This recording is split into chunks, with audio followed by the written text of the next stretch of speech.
अचानक बीजेडी एथि जॉइन कली कहीं बिजू बाबूर कार्यशैली में बहुत अनुप्राणित होती मते लगिला जे लोकंर सेवा करिवार जदि अच्छी ताले ए दल में योगदान देवी एवं मु बहुत अभिभूत होती जे मते बिजू जनता दल पार्टी कर्मी माने तरफ मते जे से माने ग्रहण कले एवं मते परिवार गोटे मेंबर कले तो आमर गोटे लक्ष्य जब मिलमिशिकी केमिति राज्यर उन्नति काम करवा मोर पारादीप निर्वाचन मंडली उन्नति आम केमती काम करवा यहाँ ही आम लक्ष्य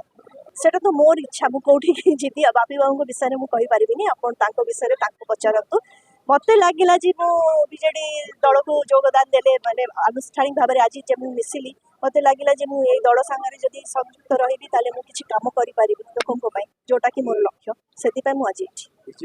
ना एबे किसी सेमती प्रतिश्रुति मिलनी आज तो प्रथम दिन मो मिश्रण आज होती तो मुझे भी बहुत खुशी एवं पूरा दल सब कर्मी मान को बहुत धन्यवाद जनाऊँगी और हार्दिक अभिनंदन समस्त को जनाऊँगी जे मते से माने योग्य भाविले जे मते बिजू जनता दल रे गोटे परिवार गोटे सदस्य भाव में मते ग्रहण कर